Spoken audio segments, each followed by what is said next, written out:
कई दिनों तक मगध में घूमने के बाद गौतम बुद्ध मगध की राजधानी से प्रस्थान कर रहे थे।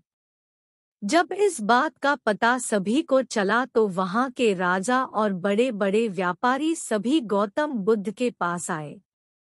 वह सभी लोग बुद्ध के लिए बड़े बड़े उपहार भेंट करने के लिए लाए। उन सभी के अंदर यह लालसा जागी हुई थी, बुद्ध उनके उपहार से ज्यादा प्रसन्न होंगे।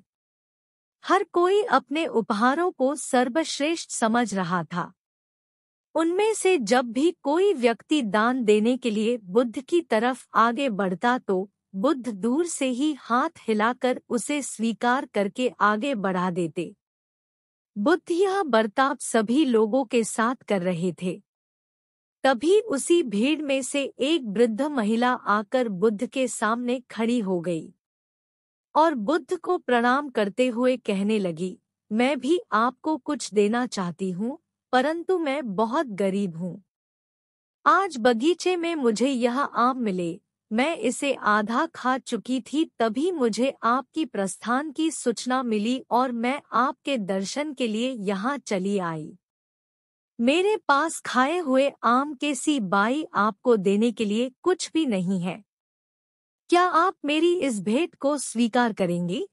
और बुद्ध अपने आसन से उठे और उस वृद्ध महिला के पास जाकर और अपनी झोली फैलाकर उस आधे आम की भेंट को बड़े ही प्रेमपूर्वक स्वीकार किया।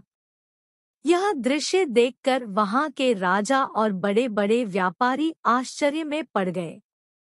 वहां के राजा महाराज हरि से रहा नहीं गया और वह बुद्ध से कहने लगे, भगवान एक से एक महंगे और बहुमूल्य उपहार तो केवल अपने हाथ हिलाकर ही स्वीकार कर लिए, परंतु इस वृद्धा के जुटे आम में आपको ऐसी क्या विशेषता दिखी जो आपको अपना आसन छोड़ना पड़ा? बुद्ध मुस्कुराए और महाराज हरि को समझाते हुए कहने लगे, इस वृद्धा ने मुझे अपने जीवन की समस्त पूंजी दे दी। आप लोगों ने मुझे जो भी उपहार दिया है वह तो आपकी संपत्ति में से छोटा सा अंश मात्र है। आपने दान तो दिया, लेकिन दान देने का अहंकार अभी भी आपके अंदर से गया नहीं है। इस वृद्धा ने मेरे प्रति अपने प्रेम और श्रद्धा को दिखाते हुए अपना सब कुछ मुझ पर समर्पित कर दिया। फिर भी इसके मुंह पर असीम शांति और करुणा है। फिर बुद्ध राजा हरि को बताने लगे, सच्चे मन से दिया हुआ दान ही सच्चा दान होता है। उन सभी धनी लोगों को अपनी गलती का एहसास हुआ और सभी गौतम बुद्ध से क्षमा मांगने लगे। मेरे प्यारे दोस्तों, इस कहानी के बारे में आपकी क्या राय है?